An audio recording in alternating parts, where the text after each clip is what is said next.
Let's Talk Oculus, a VR podcast, is proudly sponsored by the good folks at Patreon. If you want to support the show, join us on patreon.com/Let's Talk Oculus. What's up, Oculus nerds? Welcome back to Let's Talk Oculus, episode 193. I'm your host as always. I'm Dan. I'm joined by my co-host as always. It's Samson. How you doing, buddy? How was your week? That's me.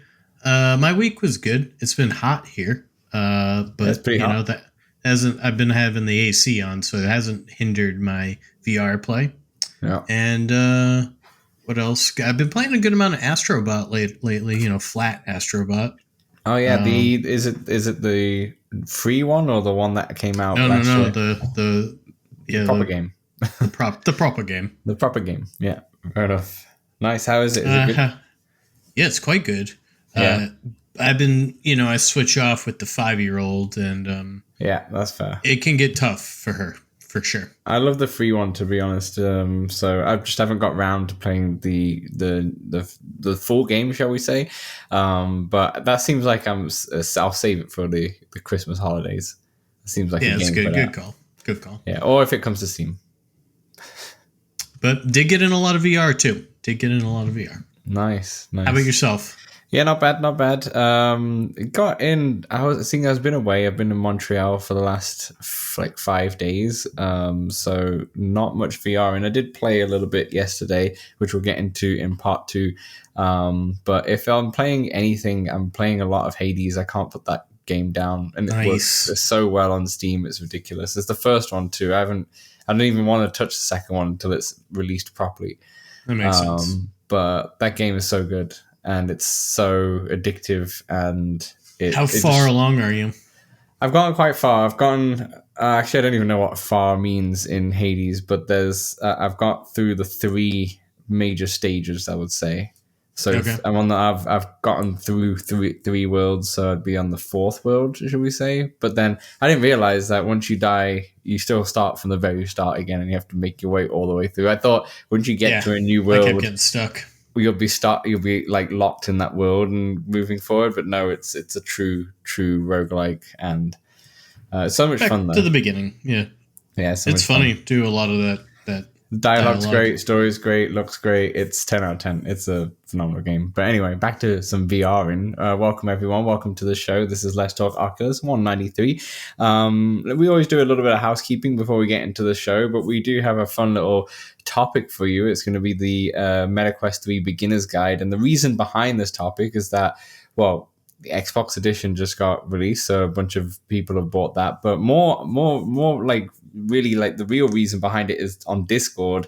We've had a few new members on Discord, and they seem to be quite new to the Quest. Welcome to the ecosystem. Welcome to the podcast and the Discord, of course. But that's why, like, a lot of the Discord community have been really great, and they've been offering a bunch of recommendations on accessories, on games, and all that stuff, which is fantastic.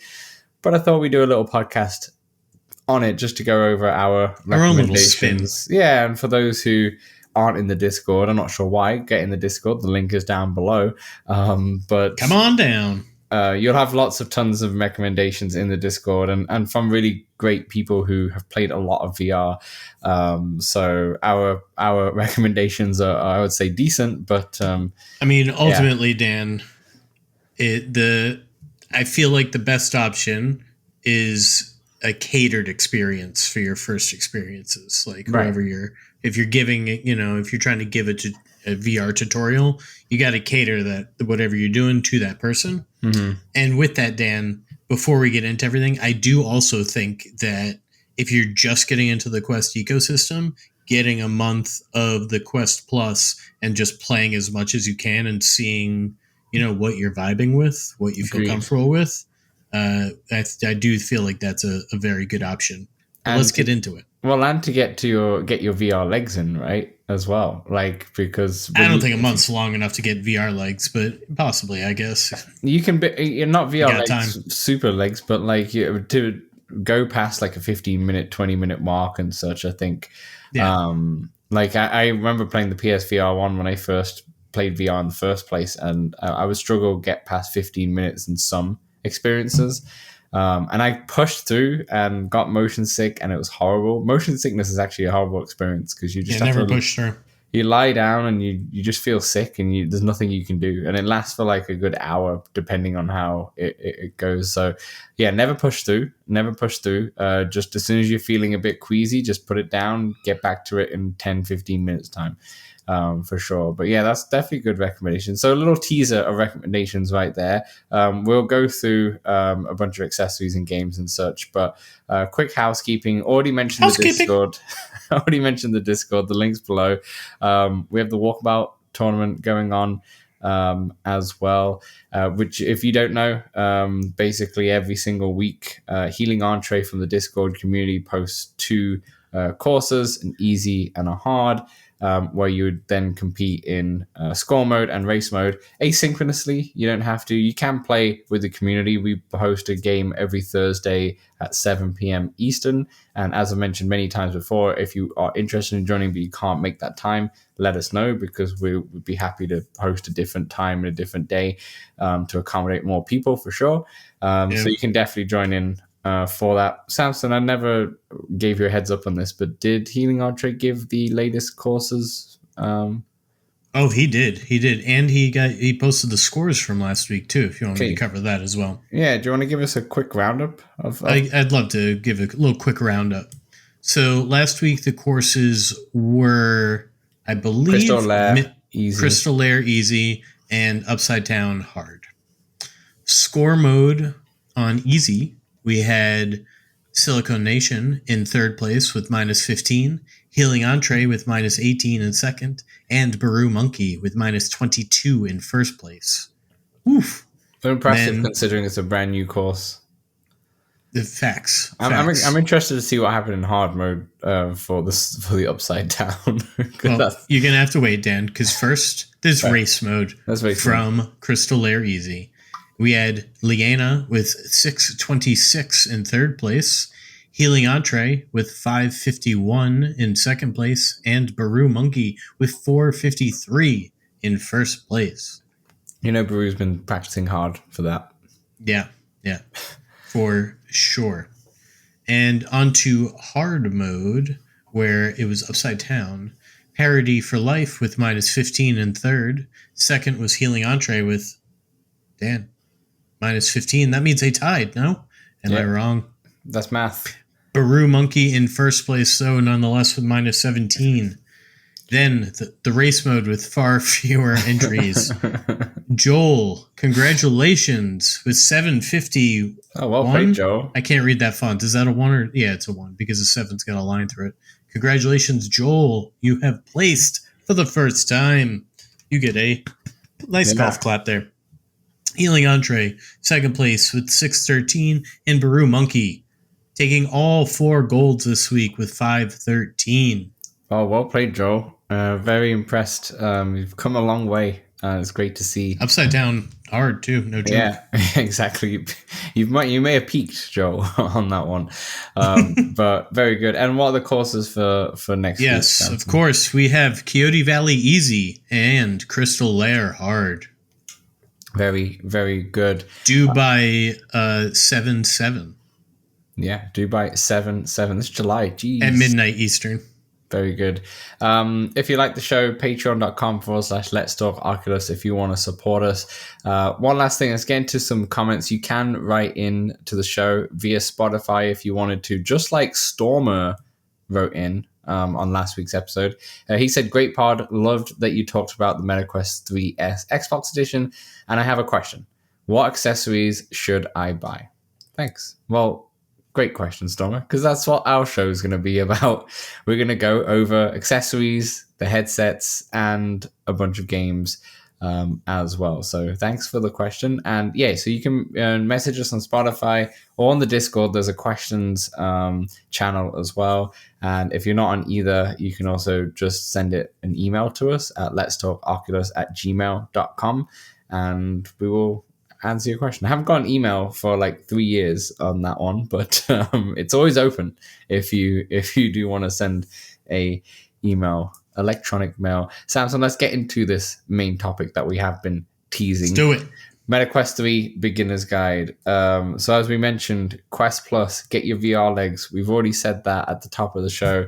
But let's start off. This will be a fairly quick discussion, but also a question that a lot of people ask is which headset to get. Like, there are two headsets. There's the Quest 3, the Quest 3S. If you're looking for the Xbox edition, it is now sold out. It is gone. But we'll talk about that more in the second part. So you have two versions. Just a quick rundown of the versions if those of you who don't know. Quest 3 is what your flagship model is. It is the best of the best. It has all of the bells and whistles that Meta has thrown at it at this generation. Quest 3S, slightly downgraded. Same internals, old lenses, less. It's not as sharp. It's not as clear. It's still clear when you're playing. It's Quest 2 lenses, basically. Yeah, it's previous generation lenses, but latest generation hardware, and that's pretty much it. Actually, I don't think there's much difference. It's just the lenses, pretty much. Yeah. And the mixed reality is done differently. It's not the IR. It's got IR sensors instead of the. Where it technically works a little bit better in the dark because of the sensors. Like, technically does. Yeah, it's got some advantages. Yeah, but I wouldn't say, if you're going to play in the dark, always you should get the Quest 3S. It's not like that much of a big sway there. Samson, I'm going to throw it to you first. Why should one go for the other? Mostly money, I'd say. Yes, I mean, what was it? It's like it's what, $299 for the 3S? No, $399 for the 3S. I've lost the prices in my head. Well, now you've confused me. So now we look like professionals. It's definitely $499 for the Quest 3 at 512, for sure. Samsung's pulling it up for the US workers up there. $299 it says. I was right. $299 for a Quest 3S. 128 gigabytes, an extra $100 for 256 gigabytes, and an extra $100 for 512 gigabytes, but that's for the Quest 3. And you normally get deals as well for like $30 or $50 off that seem to keep popping around. I'd say if another reason to get one or the other is perhaps if you're just using your Quest 3S or your VR for just like one thing that you feel like the lenses aren't, that important to you. For example, if it's your Walkabout machine, maybe you don't really, you get the lenses to where you need it and you're good. Or, your supernatural machine, something Fitness, like this. Yeah, I agree. I actually think I think you're totally right. I think the 3S is actually a really good value. I think for if you're coming from a Quest 2. Dan, sorry. Because I just remembered I tried Xbox Cloud Gaming again this week. And also, I got to say, I think that could be a way if you want to play just like Xbox on a huge TV screen. And if you've got good enough internet, that is the one stipulation. Apparently, my internet's better now. Switched to Verizon, and it worked pretty well. Yeah, I only tested about an hour. I played a couple different games. Got my way into what's that racing game? Forza. Yeah, I wanted to say Verizon, but that's combining. But yeah, Verizon. I played a little Spyro, and then I played some Forza. Oh, sweet. Okay. But you're playing this on Quest 3, right? I am. Yeah, fair enough. So yeah, it's the image quality and such is going to look sharper on Quest 3, but I won't lie to you, and this could be a controversial take. I think if you have never had a VR headset before, the Quest 3S is going to be just fine.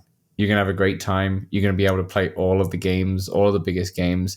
The 128 gig one is quite low. If you can push to 256 or find a deal, maybe $50 off, which there has been recently, definitely try and push for that if you can, because games like AAA games for sure, like a Batman, for example, is quite a lot. And they add up. If you are getting Metro, Assassin's Creed, Walking Dead, Medal of Honor. Medal of Honor. We love that game. all of those kind of things, they add up really quickly. And of course, you can delete and add, and sure, but you can't add storage or anything like that. So, Walkabout's getting pretty big too. Walkabout gets huge once you add DLC and such, and Asgard's Wrath is another game which is huge as well. So it does really add up. The 128 is fine, like if you're thinking casual, but if you are going to get into it a little bit, it's going to add up quickly. So the 256 is probably more worth it. But I think if you've never had a VR headset before and this is your first time, the Quest 3S is a great entry level. Just get in there, play some games, and if you really like it, when the Quest 4 comes out, maybe go for the big one. But if you're coming from like a Quest 2, then for sure go Quest 3, because the Quest 3S isn't going to feel like too much of an upgrade. You'll get the pass-through that's color and such, which is kind of nice. And obviously you'll be able to play a game like Batman that's exclusive for the Quest 3 and Deadpool that's coming out soon. But it's not going to feel much of an upgrade, where if you move to Quest 3, it's going to feel night and day difference because of how good the lenses are. I guess this is where I'm going to stand then. I feel like if you're going with the 120, if you've got your VR for your one thing or your very few number of things, if you're a big gamer, I think you go Quest 3. Like you want to save up. It's going to have 512. Because that last $100 is $100, right? It's no joke, but the jump in both storage and quality from that 400 to 500 mark, I feel like is worth that $100. Like you're getting so much for that $100. Yeah. Whereas you're saving $200. That's I feel like you're just gonna. So if you get the Quest 3S 128, if you're like a workout, junkie, just using this to work out or something, you're just using this to hang out with friends once a week, something like this. Yeah. Whereas if you're a gamer, you're gonna want to probably splurge. And if you can, and if you can't, $256 will do. $100 is a lot of money, but remember you also get Batman Arkham Shadow packed in the box, and that's going to do you for a while till December 31st, 2026. Jiminy crickets. As far as I'm just looking on the Meta's website right now, and it says till December 31st, 2026. Dude, I wish there was a Batman version of the Quest 3. The black one. Black Quest 3 Batman edition. Alas, they did it with Xbox. That's absolutely fine. But yeah, let us know if you have any more questions on which hardware to get if you are curious and such. The lenses are so much better. And the weight is exactly the same pretty much between the two headsets. So there's no real difference there. The controls are the same. Everything's the same. Once someone buys a headset, Samson, normally the jump for a new head strap, because the head strap that comes in the box is okay. It's a soft strap. Matt? It's okay, but it's gonna make your headset feel front heavy quite a bit. It's kind of, and it puts all the pressure on your face. All the pressure on your face as well. It's not comfortable for a long period. It's definitely pretty good compared to the Quest 2. Don't get me wrong. But it's still not that great. So first things first, get a new head strap. That's definitely something that I'll reach out for. Now, Samson, there's millions of head straps out there. There's different types, different shapes as well. We have the the halo kind of strap, which kind of rests on your forehead. You've got the standard kind of elite strap, I shall say, that still puts pressure on your face, but because of the counterweight and the structure, it's not too bad on your face compared to the soft strap, which all of the pressure's on the face. Then I think you have also the Razer one that has a weird kind of like kind of like the index where it's kind of over your head like a skull cap. Yeah, like a skull cap kind of thing. I don't know how to say it. So I got like three some. Yeah, I'm not too sure how you pronounce that one too, but the Razer does one, but I don't know how you describe it, but I never found that one comfortable, to be honest. But I think we can keep going with head straps, but I think we should just say what we use and why. Samson, what do you, I mean, I knew what you use, but for the audience, what do you use and why?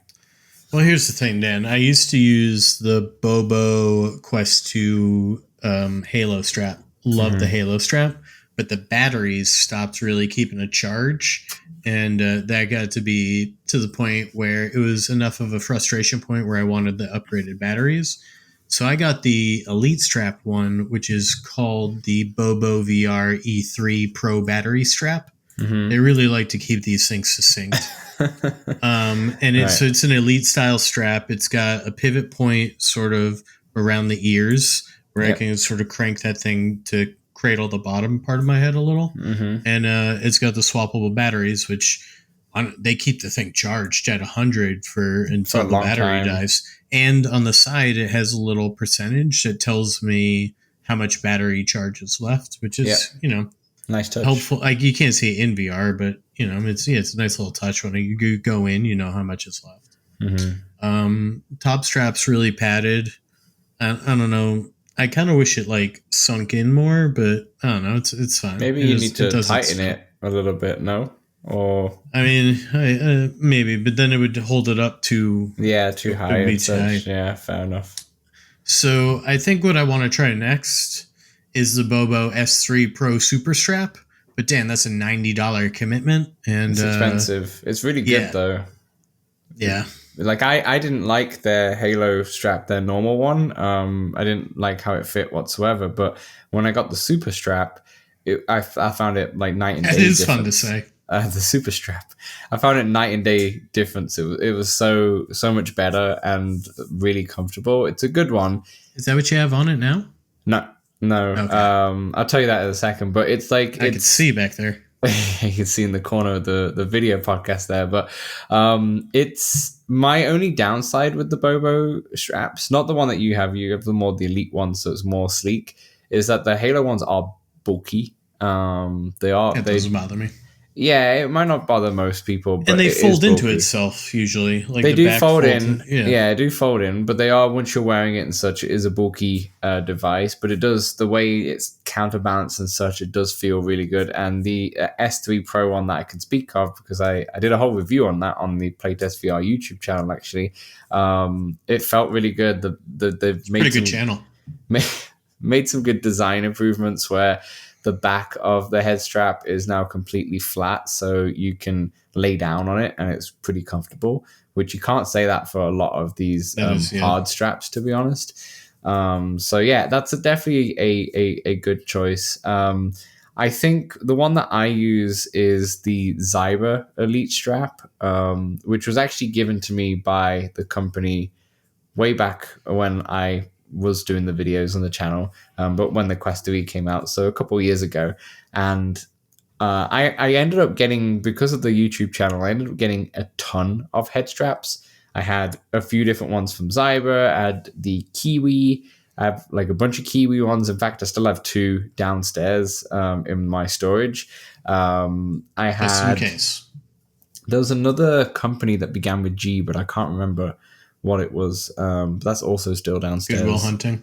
No, it was a common one that people have, but I can't remember. But anyway, I had a lot of the third-party ones, all that to say. And my 2 favorite ones were the Zyber Elite strap, which is the one that I wear. That's just a standard hard strap. It's really padded at the top, just like the Bobo one that Samson mentions, but it doesn't have a battery. And that's just because the way I've played VR, I've rarely needed to charge it, and it's always charging behind me, so it's always on. Like, I haven't got it on a dock, but I've made it into like a makeshift dock, shall we say? Yeah. So it's always charging, and then when it has a home. Yeah, and I'm not playing it long enough that the battery runs out, or if I am, I'm getting to the point that I'm going to stop anyway, and put it back on charge. So that's the one I rock all the time. But the one that, in terms of battery strap, that I actually really liked, I like the Kiwi battery strap, which was very similar to the Bobo one that you mentioned, apart from you can't swap out the batteries. So I think if I was to, as much as I like Kiwi stuff, they're really well done. I think if you want a battery strap, I think the one that you have, Samson, is a great... I do like the swappable batteries. Because you have the swappable and you can keep those charged on a separate dock, which is cool. But I would highly recommend the Zyber Elite strap that I have. It's on Amazon. It's around like $30 US, if that. So it's not expensive. It's really cheap, and it'll get you through enough. And then if you decide that you're going to be playing a lot of VR, then maybe upgrade to a battery strap in the future. I would not recommend the Zyber battery strap though. It's not comfortable the way they designed it. It's very different, but it's not comfortable. You would think if I like the regular strap, the battery strap would be a good upgrade, but I did not like that. Yeah, what did it change? They made the battery the part that rests on the back of your head, and it was just a very weird. I can see what they were going with through it. Instead of making the strap really bulky, they did it in that way. But I did not find it comfortable whatsoever, to be honest. But yeah, they are the straps that we use. Okay, let's go into any other like accessories. Knuckle grips. Do you use any knuckle grips, Samson? Yeah, big fan of the knuckle grips. I use the Meta branded ones. They kind of got like a texture on them.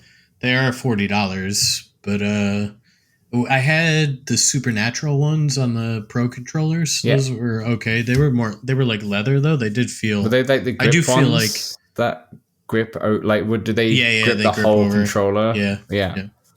I do feel like I prefer the Meta ones. They replace the battery holder, so they just sort of like clip right on. They're pretty good.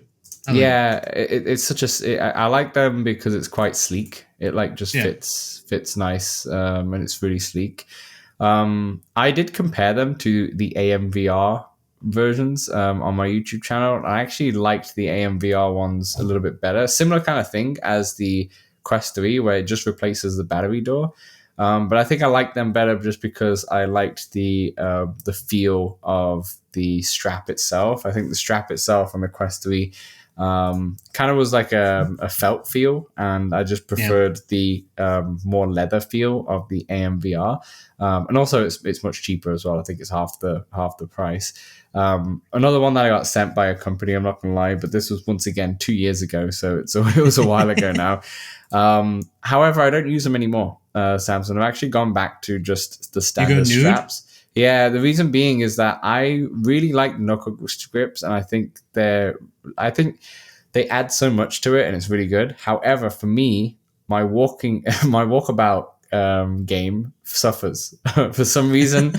I'm holding the controller slightly differently, and I'm just much better without the knuckle straps. So that's why I take them off. But honestly, for anything else, if I was playing any of the VR, I do have them just like on my bookshelf, so I can just switch them out if I want to. But I haven't done for a while. I kind of just gone. Do you keep it on the left one? Yeah, I should do. No, I just have them in the little box just at the bottom, so I can switch them out if needed. But yeah. Sweet. Okay. Anything else like cases, docks, any other accessories? I actually don't use anything else, to be honest, but what about yourself? I do not use a case myself. I usually just wrap it in a small towel. And That's what I did when I went to Boston. I just wrapped it around my clothes. I would not recommend, but the cases are really bulky. So yeah, I mean, I'm not like putting things on top of it, you know. No, it's on top. Yeah, but I do recommend like a lens cap or a lens cover. Mm-hmm. I use that on both my PlayStation and the Quests that I have. Just an extra security blanket, you know, just to make sure. Yeah. I actually need to buy one of those because that was the one thing I was worried about when I was going to Boston, because even though I wrapped it around the clothes, I was like, I'd really wish I had the lens cap just in case anything just nicks at the lenses or something. One thing I didn't actually write in the script, Samson, but I did want to ask, and obviously if you don't have an answer, that's totally fine, but any accessories that you wish you had that you haven't bought yet? I mean, I know you mentioned the Bobo S3, but was there any other accessories that you wish you had but never bought? I don't think so. No. What other accessories are there? There's quite a few. The neck fan? I know I didn't want the neck fan. Yeah, fair enough. Well, I mean, obviously the carrying case and such. Hold on, Samson. Before we even go, there is one other accessory that I use. I use the Meta Quest 3 open facial interface. I guess that does count as an accessory. Yes, you're right. I too use that. You use it too. Like the facial interface on the Quest 3 10 times better than the Quest 2 one, like night and day. Like Quest 2, you really needed a new facial interface. Like it was not good whatsoever. This one, I found it actually fine. I'm pretty happy with the facial interface, but I've switched, and so Samson, as you just mentioned, to the open facial interface, which is actually on the official website, on MetaQuest website. I think it's around 40 USD, but for me, it's well worth it because it just adds more airflow to like my eyes as I'm playing. It's great for working out. It's great for working out. Yeah, it's good for mixed reality as well. And it's kind of a weird design, but it works perfectly well. Yeah, Dan, I remember making fun of it when it came out. Yeah. And I'll eat those words because it is my go-to. Yeah. And yeah, you just have more presence where you are. And honestly, it doesn't kill from immersion. I feel like when you're locked in looking forward. Yeah. I think it's fantastic. It takes a little bit getting used to, for sure, but I think it's been absolutely great. They do if you get the Quest 3S, they don't do that one. They do like a breathable mesh. It's like a mesh one. Yeah. I don't know how that one feels. I've not tried that. I do have the Quest 3S behind me, but I've not tried any accessories on it. But yeah. And I also just want to mention too, we did talk about straps. The official ones on Meta's website, the Elite Strap and the Elite Battery, they are very expensive. But I think you've tried the Elite Strap Battery before, right? Maybe on the Quest 2. Yeah, I have tried that one. It was all right. I had the the Meta Quest Elite Strap for the whole of the Quest 2. I bought it with my Quest 2 and I loved it. I thought it was really good. But they're not swappable, so it is just that one extra charge.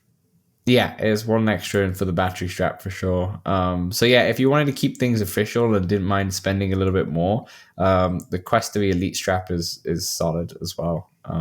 So anyway, what I was trying to say, Samson, in the terms of the accessories that I did wish I had, the one thing I wish I had was the MetaQuest compact charging dock for the controllers, that I could just rest my controllers on there and have them be rechargeable. So one thing I'd love to have, like instead of having batteries and such ready to go, have them charging. I'd prefer that for sure. I mean, I just have my thing of batteries that I leave where I leave my thing of batteries, and I don't know, I need to change these maybe once a month. Like once a month. I have to change them. I have to change the right one often. A little more often, yeah. Because of Walkabout. I've been playing a lot on the PlayStation. Fair. That's the one thing I'd change. One thing I'd add. Sorry, I'd buy that just because I have the Quest charging all the time with the controllers to just sitting there. And it'd be nice if they were just on their little dock. And I do like the look of the dock. It looks really nice. It looks sleek. And you just drop them in and then they start charging. So that's the one thing I would buy. The only one downside with that is expensive. It's like around $60 US, $55 US. I'm trying to convert from Canadian here. But the one thing that's a shame is that it doesn't come with a power adapter. So you just got to use the one that you need to use for Quest. And otherwise you have to just buy another one, which is quite annoying, to be honest. Yeah. So yeah, that's the one thing I'd say. But yeah, I would love to buy those. Okay. Perfect. All right. So that's the accessory. I think we covered pretty much everything that you need there and the Quest 3. Or could want. Well, let's go into the games. So what I've done is we've written down basically a bunch of genres, not every genre, but a good like popular genres. And what we've done is chosen one game per genre that you should play. Yeah, of course you did. One game is, I even put on the script. I was like, pick one each, just one each per genre with an exclamation mark. And you still ignored it. Okay. What are rules, but meant to be broken. Okay, so let's go through each one of these genres and then we'll go through obviously the games that we've picked. Now there are so many good games for each one of these genres, but this is the ones that I would, and Samson would just say are the one that we'd pick out of everything. Let's start off with AAA. Samson, what have you picked? Dan, I went with Hubris because I absolutely love this one. Played it through, then started playing it again through on the PlayStation. I just had such a blast. It's, a nice short little adventure, and it took like it took me longer than that. probably 9 hours. I think it took me. I think some people beat it in like 6. So I'm a bit slower, but it had some missions where you're riding like a speeder bike type of deal. You know, the shooting's okay. You know, it's not winning my shooter category. That's for sure. But yeah, it was very immersive. The jumping, the platforming, I remember felt pretty good. The swimming graphically looks very impressive. So Hubris, it's a great space adventure, and you'll shoot some things, you'll craft some things, and it was I just had fun, Dan. You had a great time, yeah. You absolutely. I mean, I had a great time too. I never finished it though, but you destroyed that game. You crushed it. It's a great game. I didn't even know it wouldn't even class it as AAA, but it kind of feels like in that vein because it is a well-established kind of game. I was stretching. Yeah, fair enough. I mean, I realized the pick I chose was Batman because it comes in the box and it's such an essential game. It is probably the best game on Quest in general. Like if you were just pound for pound type of game. But I'm actually going to switch my choice because everyone's going to have that anyway. It comes in the box. I would choose Assassin's Creed, to be honest. I really liked Assassin's Creed Nexus. The combat for sure is a bit finicky, but the actual being in that world, especially if you've played Assassin's Creed in the past, it's really fun. It's fun to do the parkour. It works really well. What's that jump where you fall, the fall of faith or leap of faith? Leap of faith. Yeah, that one. Leap of faith and such. That's really cool to do. In fact, now I'm talking myself into playing that game again. I am so close to finishing it as well. It's really satisfying. It's really fun. Roll credits. Yeah, so I would pick that if I was just picking one. Yeah, if I was just picking one, I'm going to stop myself before I continue. But there are so many good like AAA games on there, to be fair, that you could pick from. Yeah, then that's I'll just name the one. Also Metro. Oh. Sorry, I got Metro. A cough. Yeah, Metro's another one. Yeah, there's a ton in there, Asgard's Wrath and such. But anyway, that's the AAA games. There's tons of them, and some of them are really good, to be fair. Shooter. I'll start with the shooter games. Pew, pew. The one I picked was Tiger Blade because I freaking love Tiger Blade. It's a fast pace. This feels like recency bias. I don't know. Thing is that I could have picked a few. Compound is also amazing. I love Compound. I wanted to play that one. That's more of a roguelike, but it feels like a Doom kind of game. Medal of Honor is the best game on Quest, let's be honest. Fantastic shooter that you could mention as well. But I want to just... Tiger Blade I keep coming back to. Like Compound I kept coming back to as well, and so did Medal of Honor. I've just named 3 games. Coming at... Yeah, I was going to say, for someone who's coming at me. I've just named 3. I just realized, I was like, I'm just naming 3. I'm just doing a Samson here. No, Tiger Blade's so much fun. It's like it's a shooter with a samurai game as well. I also went off the Quest listing of Tiger Blade, which actually I'm just going to pull it up here. It does say it's an action shooter, so I'll take it as a shooter. But it involves guns, but it also involves a samurai sword as well. The graphics are really pretty. It's fast-paced. You move through the levels really quickly, kind of Time Crisis style. They've got little mini boss missions, which are really satisfying to beat because they can be quite hard.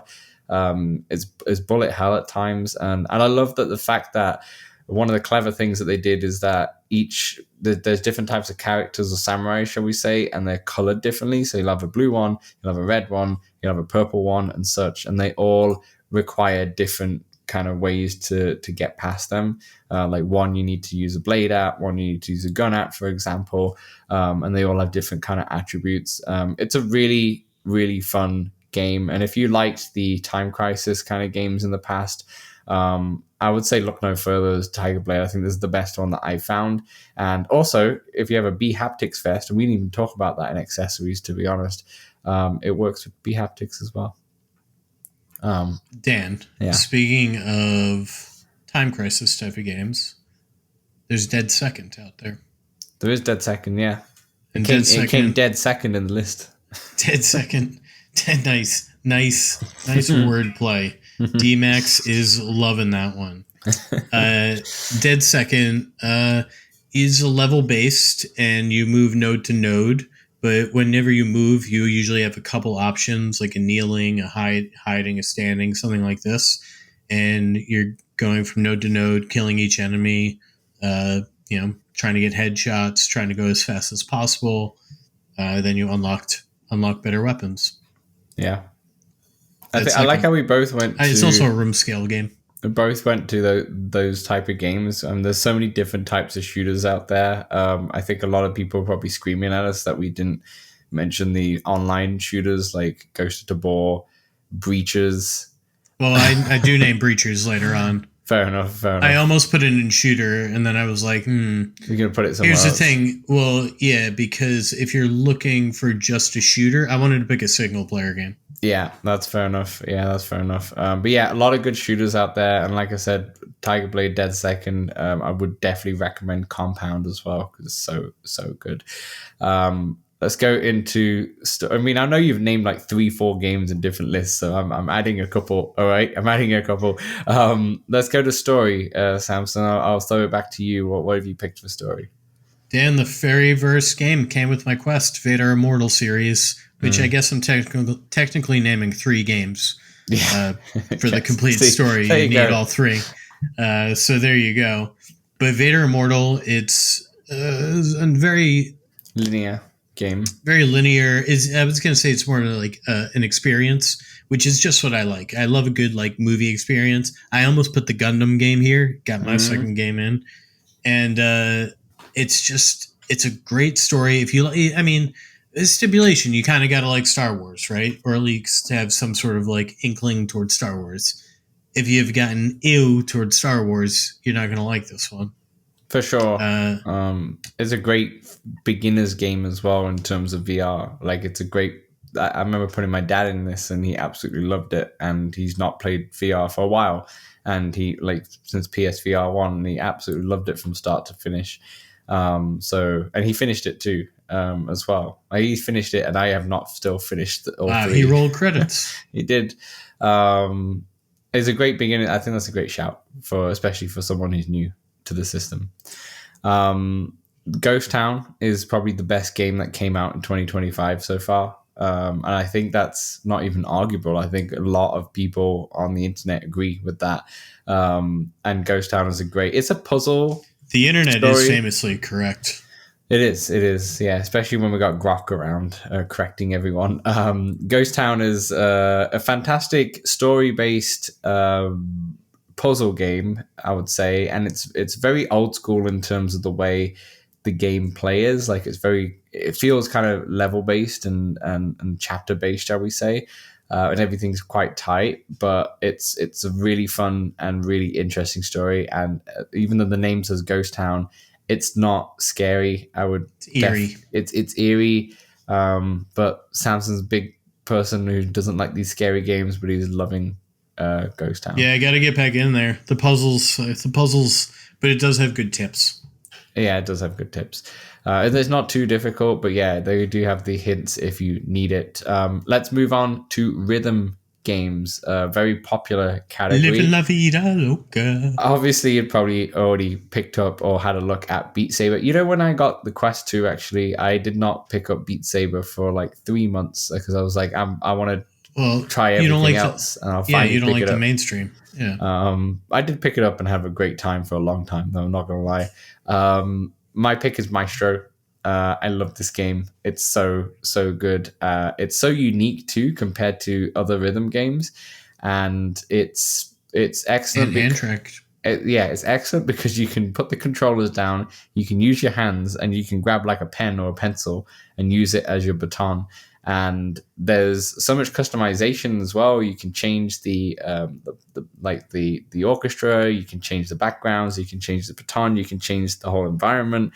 And they have a lot of good musical pieces, shall we say, and a lot of DLCs, a lot of like good licensed DLCs, which I'll probably talk about more in the second part. But yeah, Maestros are really fun. And if you're curious about it, they do have a really good demo that you can download, which is basically the tutorial, and that will get you hyped and addicted to it, to be honest. It'll sell you. Samson, I'm surprised that you haven't chosen Trombone Champ here. Well, Dan, you limited me to one. Yeah, So, okay. You wanted to keep that for rhythm games, the one that no, you play a lot. I almost put it in mixed reality though, but then I thought of a better mixed reality game. So what did you pick? Well, I picked Synth Riders, Dan. Synth Riders is a rhythm game, makes you feel like you're dancing. It's a great workout tool. Yeah, each hand is an orb, and you just touch the orbs to the other orbs that come at you. Sounds so simple, but the music's really good. Yeah, it's very similar to Beat Saber, but yeah, and a wide variety of DLCs out there these days. A lot, a lot of fun ones. You've got the Gorillas. You've got Lindsay Sterling. Yep. You've got the 80s mixtape. The 80s mixtape side B. Muse. You've got the 90s. Muse, great one. Yep. Yeah. Electro Swing as well. Oh, yeah, and Electro Swing, too. And then you had another one. Is it Miracle or something? Or oh, yeah. Forget which one. The ones that are kind of funky. upbeat. Yeah, funk. That was a good one, too. Jazzy. Yeah, okay, I think we didn't even name them all, but yeah, Synth Riders, great game. And custom tracks. I've got like 3,500 custom tracks. This is why you need a bigger quest so you can fit all that in. All right, moving on. Multiplayer games. Samson, I couldn't mention nothing but Walkabout mini golf, to be honest. We talk about it quite often, if not every single week on the show. If you're new to the show, last week we spoke about the latest course, Crystal Lair, which is a fantastic addition to the other 34 courses that they have in there. And it's we even talked about it already on this episode. Yeah, exactly. That's true. At the top of the show. Yeah, we actually talk about it literally every episode because of the competition every week. But yeah, an amazing, fantastic golfing game, which mini golf is like crazy golf. And now that if you buy it, there's extra courses in there now. I think there's 8 courses in there that's free. No, it used to be 8. Now I think it's like 14. 14. Oh, that's free. And it's $24.99. Well, not free, but like part of the package. Yeah. That's really good. I think I could be wrong. Something around there, but just get it. Don't worry about it. Just get it. What are we talking about here? There's nothing else to say. Yeah, we are talking about Walkabout. But yeah, there's nothing much to say for that. This is a fantastic game, and you can play it single player and also have a really good time. Walkabout. Just get it. Just get it. Over to you. Dan, Breachers, great shooter multiplayer game, if that's what you're into. If you're looking for, a shooter experience. Rainbow Six Siege kind of feel if you've played that on the flat screens. But also, Dan, there's Demeo, which is also a great multiplayer game, which is 1 to 4 people going through dungeons, taking down various bosses, and working together. It's a great one, and it works in mixed reality and co-location mixed reality. Demeo is really fun, and battles if you want like a smaller experience, as you mentioned there. And it's crossplay between PlayStation, Quest, and I think iPad. Oh, it's on iPad? I didn't know that. Yeah, and works flat on PlayStation as well. Nice.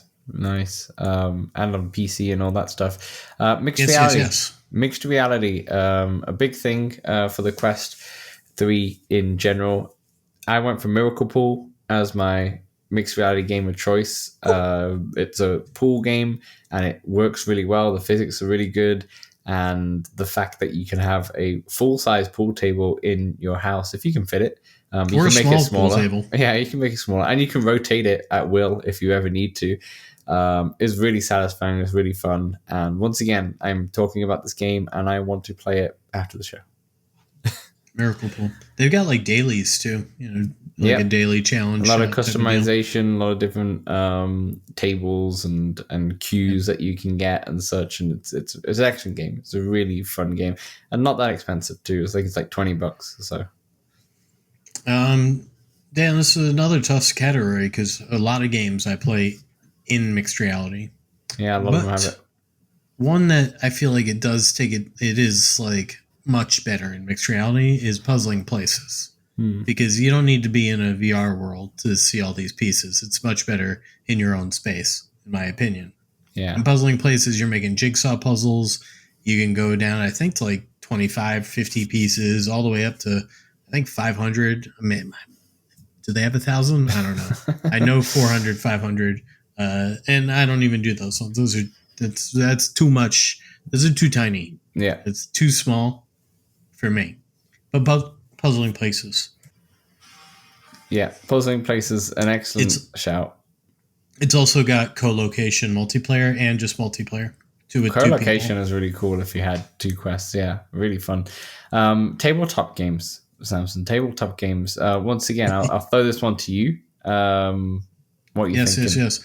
I've got Demio Battles this time, Dan. You see what I did there? Yeah, see what you did there. Yeah.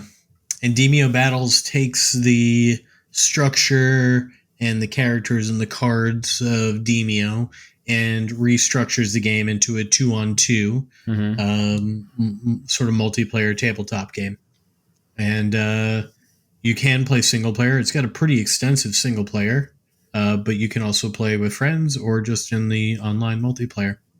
Nice. Yeah, Demio Battles is a great one. Demio in general is great in tabletop and mixed reality and multiplayer. A lot of these categories and RPG. I've gone for Chess Club. I've not played this one for a while, but always have a great time in it. It's chess, but they have a cool aspect where you can play standard chess. In fact, you'll always play standard chess, but you can play on a standard board, or you can play it on a board where you have like monsters and they basically kill each other every time you like take a piece, which is always fun to see. And you can play it in multiplayer, and you can also play. I think you can do co-location for Chess Club as well. I can't remember. Yeah, I'm not sure. I'm not sure actually, but there's a bunch of like AI levels as well, so like difficulty levels. I can only play chess on easy. Yeah, I think maybe I haven't played for a while, but I think I got to like the 3rd one, which it might just be hard. But there's so many. There's like advanced master, grandmaster, all that stuff, right? So there's a lot of levels you can go up, but it's a beautiful little game. Lovely menu system as well, and the mixed reality game. I actually put this in mixed reality first, but then I remembered Miracle Pool, so this was always a good mixed reality one too. Yes. RPG. I actually can't pick one because I don't play any RPG games. Well, there was Asgard's Wrath, right? You started that one. I did start that one. Got scared of the scorpions. Dungeons of Eternity. Sorry, I did start this weekend, but it was just not the right time. I was pretty tired coming back from Montreal, so I played the tutorial, and I actually had fun in the tutorial. I was like, actually, this is much more polished than I realized as like an indie game. But I was like, I'll get to this again maybe next weekend. So as of now, not got many RPG picks. So I did on the script here grant you permission to pick 2, yet you picked 3. Well, I wrote a question mark next to Asgard's Wrath as your suggestion. Fair enough. Yeah. So I picked 2, and then I was suggesting one to you. Yeah. Fair enough. Asgard's Wrath is a good shout. If I quickly mention that, then it's free on the Quest Plus, so you can definitely try it out on there. As you'll have like a month or 3 months free when you get a quest. I can't remember exactly what it is now, but it's a really polished title as well. Looks really good. I got scared of the big scorpions, so I stopped. Wimp. Yeah. Right, Dungeons of Eternity, you can turn them off, can't you? Yep. That's the first thing I did. Smart.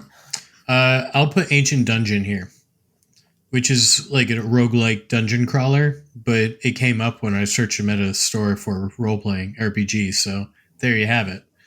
And you get sort of relics each run, and it's very fun. 1 to 4 players. If there's usually you got to clear like 5 levels, and then you can kind of do another run on top of that and risk it all, because I forget, Beast Blood, I think it's called, at the end of a run, and you want to collect a lot of Beast Blood because how you unlock other things.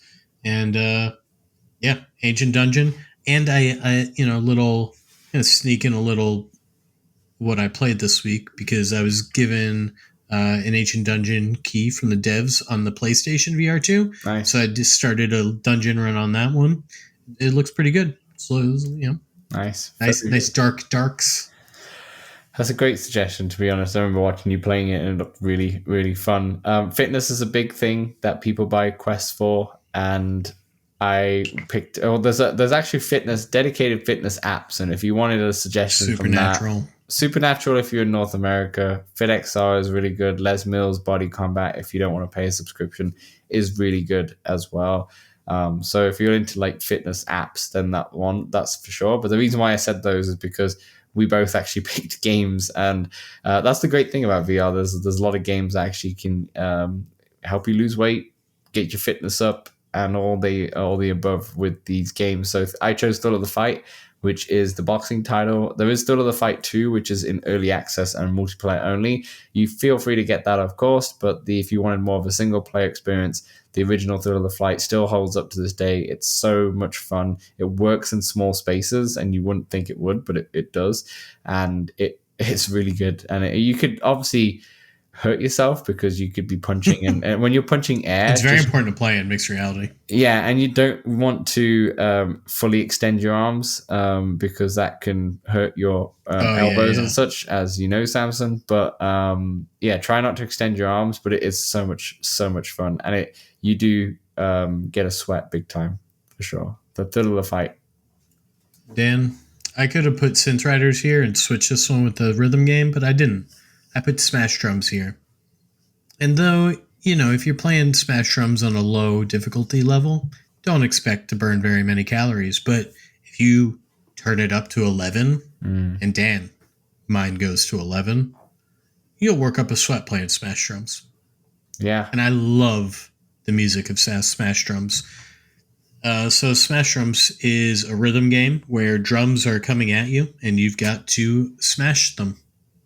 That's it. Yeah, that's right. It's really well done. It's come a long way. Like, since we've played it from when it first came out and such to now. Oh, yeah. Even in the environments. Right really now good. You can play where you feel like you're in a rock crowd. I remember when, like, The School came out, and I was like, oh, this is so cool. I'm in a classroom. Yeah. And now I'm in a freaking concert hall. Yeah, it's really come a long way. They've done a great job. Fantastic game.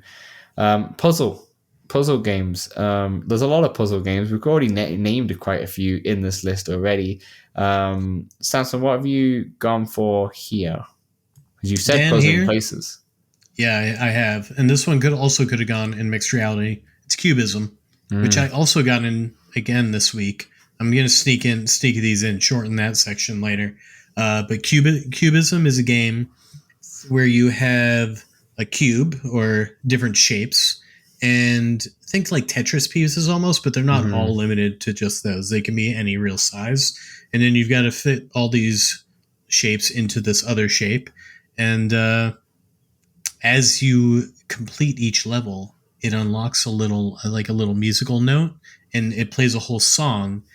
But Dan, I haven't finished the game, so I haven't heard the whole song yet. Yeah. But there is also a puzzles volume 2. And then I think there are also custom puzzles where you can make your own or get community puzzles. It is hard. It's hard. I would say it's a very hard puzzle game, though. It's very satisfying. It's not expensive either, but I believe it's $9.99. I actually can't wrap my head around Cubism. It's a puzzle game that really stumps me. I'm at the puzzles right now where I have a tough time seeing how the pieces are going to fit together. So now I'm just shoving pieces in, and eventually, I'm just like, okay, I see. Once I get it in, I understand how it fits together, and from there I can just keep trying.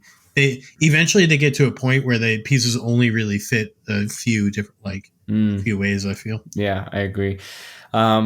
I chose Seventh Guest, which is could be classed as a horror game. Once again, not too scary at all, to be honest. There's a few odd scares, but there was even a spider room, and I still managed to get through that, where you had to hold your hands to block the spiders, and I still managed to get through it. So that tells you everything, really.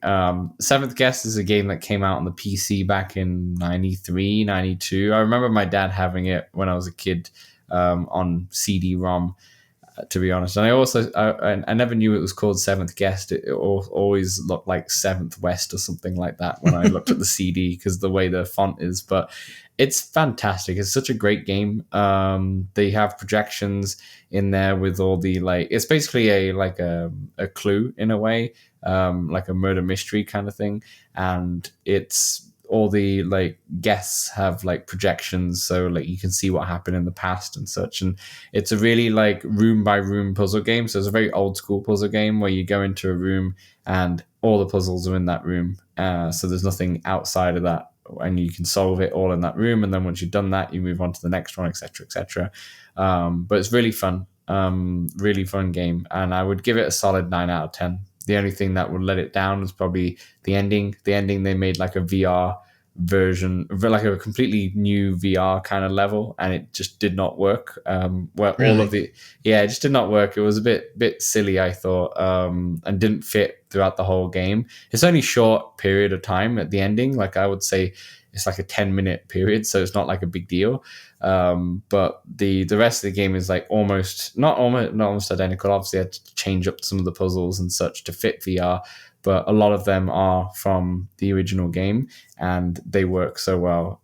So yeah, I would highly recommend Seventh Guest. It's a fantastic game, and once again, not too scary at all. There you go. Last category. Racing. Racing game. A lot of people love a racing game on the flat screen, so we might as well pick a racing game on here. Samson, once again, this is another category that I actually don't really play much. The only one I could really think of would probably be V-Rider, or the V-Racer, a hover bike that just came out last week, and we spoke about that on last week's show. They're two solid biking type of games, to be honest, but in the end of the day, I'm not going to lie, I'm not a huge racing guy on the Quest. I do like some of the racing games on flat screen, but not on the Quest.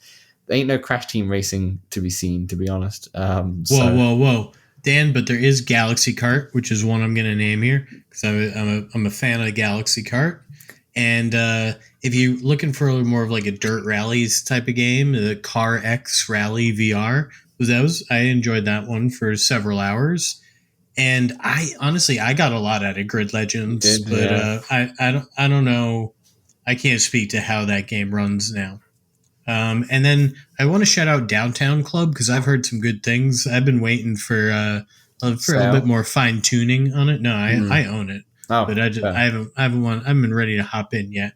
But yeah, I've heard good things about Downtown Club. Nice. Yeah, Galaxy Kart's pretty good, especially for multiplayer, for sure. You are right. There's not too many big racing games on the Quest, though, in general. Not too many. No. Not too many. I think this Moto X was one of the highest rating ones when I searched racing, but I haven't played that one. Yeah. But yeah, that's it, really. That's our little Meta Quest 3 beginner's guide. I think we went quite in depth there. Part one. Yeah, that's only part one of the short show. Pretty much an hour there. The only thing we didn't actually cover was the really expensive accessories, and I don't know if there's any point, to be honest. We're talking B-Haptics Vest, which is your haptics vest that you can wear. You've got the Cat VR, which is a treadmill and all that stuff. I think that's well, Dan, this is a beginner's guide. Exactly, right. That's what I was going to say. I was I don't think that falls into the category of what we're going for here. Yeah, that would be expert's guide. But I'm sure in a future episode we'll cover at least the B-Haptics and talk about what's going on there. But we'll talk about that in a future episode. That will do for part one. Let us know what you thought about our list. Obviously, this is not the only list here. It's just what we would think of games that you should definitely look at. But let us know if you've just got a Quest and you're looking at some of these recommendations or that it helped you. Let us know in the comments, Spotify, Discord, email, all of that jazz. And we'll see you in part 2. Hey, we know public lobbies in VR games can be a bit toxic, feel a bit empty at times. That's why we created the Let's Talk Oculus Discord, a friendly community that you can join for multiplayer meetups, general VR chat, the game, and chat about VR, fitness motivation, and there's even a very impressive 3D printing channel. Join over 100 of our community members in the Let's Talk Oculus Discord for free. The link is right in the description. All right, welcome back to part 2, where we just went through a beginner's guide for the MetaQuest 3 on LTO 193. Samson, we've talked for an hour. Let's talk. I thought we were pretty succinct. Yeah, let's talk for some more. Let's talk for some more. Let's do some quick news. There's actually not much news to talk about this week, but just very quickly to mention, Quest 3S Xbox Edition, which was made official last week, has now officially sold out in the US and UK. You might still find it in some like third-party retailers. They might have like the last part of stock, but on Meta it's completely sold out. Samson, did you get yourself one? Well, Dan, I've got a story. Go on. Because, friend of the show, Ninja Guy VR, he's in Canada. So, I could tell, I got the sense he wanted one, so I offered. I said, you want me to be your fence? And he said, yeah. And then when I was checking out, I accidentally hit the 2. Accidentally hit the 2. Yeah, it just went 2. And you're like, so okay. now I've got one in the back there. I haven't opened it yet. Has it already come? It came like pretty quick, but I had a busy weekend, and so I got a mail Ninja Guy his. Are you planning to open it, or is it more? Not just at all. To keep it? I didn't plan to. I was gonna put it next to my other Quest 1 and Quest 2 sealed. Yeah. The Quest 1 was when they started selling the refurbished sealed. Yeah. I was like, I'm going to get that before they sell out. And then the Quest 2 I gave to a friend who had it for over a year, then gave it back to me, still sealed. And at that point, I was like, I'm just going to keep this. And do you have a Quest 3 sealed? Now this is the 3S, but did you have the... No, Dan, come on. That's crazy. I don't know. I mean, if they come out with like a Batman or a Deadpool edition, I feel like you'll be right up there. You might as well keep the collection alive. And you still have the DK1 and such, right? My plan is, because I've got this Quest 3S coming in from when I switched to Verizon. Oh, yeah. So to then, sell that one. That'll help recoup the cost. Offset. Yeah, exactly.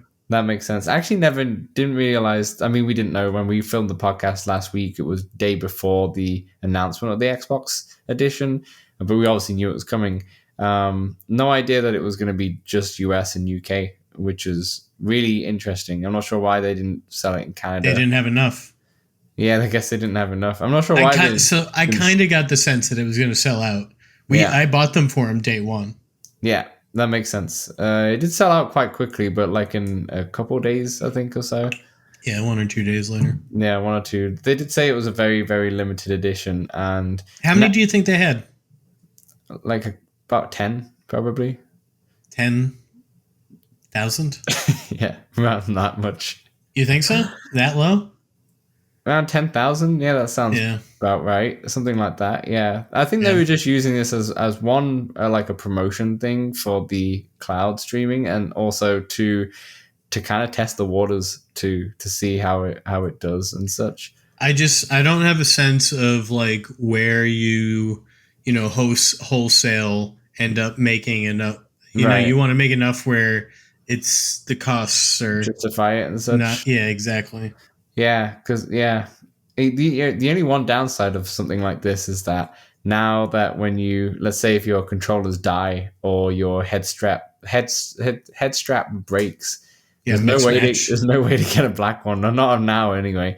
That's the only one downside. But yeah, I think if I was to buy it too, I would also probably not open it and just have it as like a collector's piece, to be honest with you.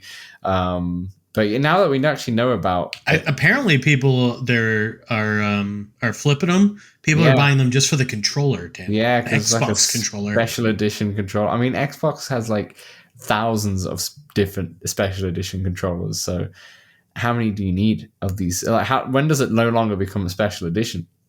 When it has like so many different special editions of the controller. Now that we've seen it in the wild, real quick, I know you obviously haven't opened yours, but now that you've seen it online, what do you think of the looks of it? Because we now know what the controller looks like, and the Quest it's everything I expected. I do wish there were black options for I like the sleek black look. Yeah, I don't mind it. I don't think, for some reason, there's a part of me that looks at it in terms of the black, and I feel like when it comes to black electronics, I think I'm a bit I know a lot of things white now, like Quest is white, PlayStation 5 is white. For some reason, going the black takes me back to like Quest 1 days and such. And I feel like, yeah, it's kind of a step back in terms of that color scheme, but it's now become a retro color scheme, like a black electronic. So I like the green hue on it. I hope they do more. Yeah, and I hope the Quest 3 has a colorway at some point. Not like I'd get it, but I'm just for funsies. Just for funsies. Next news story and last news story, Upload VR Showcase is around the corner. It's on July 11th, where we expect probably a bunch of indie titles, nothing like major, but definitely indie titles at this showcase, and we will cover it in a couple weeks' time when the showcase is out. But they've put together a humble bundle for Steam. A good one. Yeah, for Steam players only, of course. I don't think there's ever been a humble bundle for Quest, and I don't think there is going to be one anytime soon. But includes Vertigo 2, Hard Bullet, Until You Fall, The Light Brigade, Pirates VR, Jolly Roger, Moss 2, Mother Gunship Forge, Townsman VR, and a 50% discount code for Metro Awakening. And it defaults to $25 on selection, but you can obviously pay more It's 18. You have to pay as the minimum. To get all the games. 18 is the minimum. Yeah. Yeah, fair enough. But you can pay as little as 18, or you can pay kind of as much as you want if you want. And you can change how much goes to charity, how much goes to Humble, etc., and how much goes to the publishers. Yeah, which is really, really nice. So, yeah, if you're interested, Samson, I'm assuming you own everything on that list. I don't think I have Pirates VR Jolly, but that's true. Or Hard Bullet. But yes, the others. Fair enough. So yeah, if you're on Steam and you want to support charity as well, feel free to jump on that, because there's it's a great bundle. Just for Vertigo 2, to be honest, if you don't have that, it's worth the price of admission. Townsman was fun. Until You Fall is a great classic. I've heard great things about Light Brigade. Me too. Mother Gunship Forge. Amelia loves that one. Yeah, a lot of good games there. Very good. All right, Samson, let's talk about what we've been playing. We've kind of spoke about a few of these as we went through our list here, but I'll throw it to you first. I'll just name the ones I've already spoken about. Synth Riders, Demio Battles, Breachers, Cubism, Walkabout, Ancient Dungeon. Yeah, you're right. Trombone. All right, Champ. There we go. Did I didn't talk about Trombone Champ. You didn't. You slipped that in. I slipped that in. That leaves you down to 2. I did get into Trombone Champ. Great game. I've been playing more of the custom tracks. I got to get more of them on there. I haven't really updated them, but I think I finally like the custom tracks? they're really freaking hard. They're way harder than like the baseline ones. I'll tell you that much. Right. But I think I finally passed Pow Pow in total on the scoreboard. On PlayStation I played a little bit, and there's far fewer people because it was one I got top 3, Dan. 3. Wow, crazy, impressive. Very, very good. I hopped into the Zone app again. DAZN. Still got a few games left. My buddy Selly came over, and I wanted to show him how to watch the coolest way to watch soccer. So I put him into it, and he was like, "Wow, this is the coolest way to watch soccer." Tell me about it. That's a quote. But yeah, DAZN. If you're into watching soccer in the coolest way possible, you've got a huge screen in front of you, and then you've got a field of 3D little players. Marcel kept getting really close to them, and it was it's the way to watch soccer, and all sports need this method of watching them. Hey, make it happen, Meta. For those listening to the podcast on the Patreon or the free streams, this Sunday is the final on July 13th at 3 p.m. Eastern time. So if you are interested to watch the final of this weird Club World Cup in style, shall we say, then there you go. You watch it on DAZN. It's completely free and on the Quest. Which you've been playing, Samson. Like I said, I started Dungeons of Eternity, but because I just came back from Montreal and was tired, I was like, I actually don't want to play like a really physical game. So I played another physical game with Maestro because I really got into it. I finally played the Star Wars DLC, which just has one song, to be honest, which is the I don't know if there's like they're gonna add additional songs to this little. Dun, dun, dun, dun. Maybe I don't know what that was, but maybe it's the song from Phantom of the Menace, the main song or main piece, shall we say? And it's so much fun to play. I did it on easy mode and medium. I couldn't do hard. That was a bit too much going on. There's so much going on actually. But on medium, it was really fun and it was really satisfying with like to do like the big baton movements and such with when the piece is getting really, really hyped up. You really feel you're in control. Oh, you do. Yeah, you do. But that's what I want to say that. What I noticed though, going on medium now on a bunch of these songs is that it is quite forgiving in certain places. Like there are obviously, if you don't do anything, it's going to give you a womp, but if you if you miss it by a few beats or so, like it will still count it. Like it just got it. It affects your score, I think. Yeah, it probably does affect your score, but I don't really look at my score too much because it's down below and I'm looking at the notes, so I don't actually notice the effectiveness. But it does you have some forgiveness, and sometimes if the notes are close together, but you're moving your like baton in a certain motion, and there's another note off to the side, it may also register for that note as well and say that you've got it. So, and then sometimes if it's really fast, like let's say you're doing your baton, you're going up, down, left, right, diagonals and all that stuff. If you like go the wrong way, sometimes it counts it as well because you're going so fast as well. Yeah, so it's not perfect, but who cares? You're having a great time. You're having so much fun. I played a few songs actually. I know, not. I just did that one, but I also did what was it? What's that movie? The Whiplash. I did the Whiplash song. The one with the drums and such. Great movie. That main song is in there as well. It's a short song. It's like 1 minute 40, but that's really fun to do and very fast tempo. I did the Lord of the Rings one a couple of times again, changed up the batons and such. There's a lightsaber one. Yeah.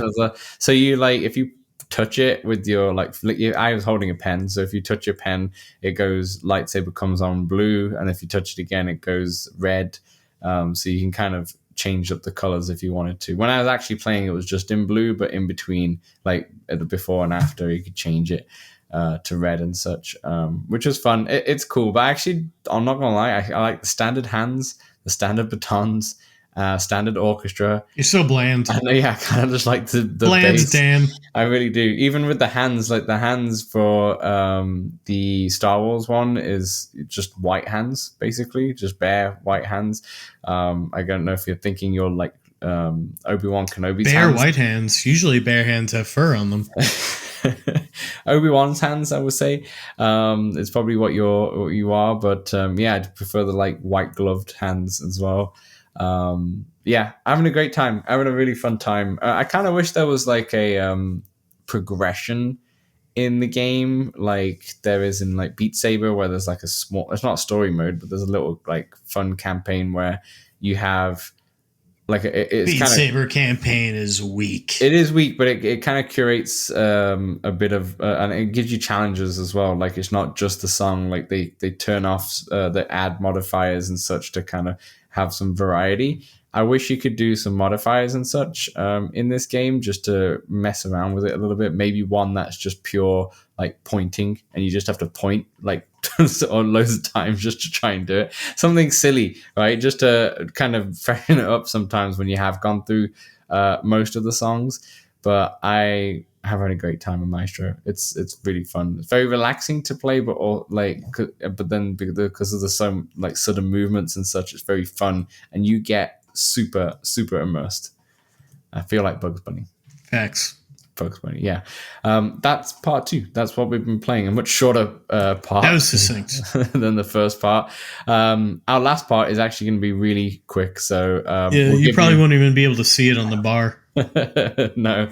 So we'll take a quick little 5-second break here and we'll see you in part 3. Let's Talk Oculus is available on all good podcast platforms and some rubbish ones as well. If you want to see the video version, it's available on YouTube and Spotify.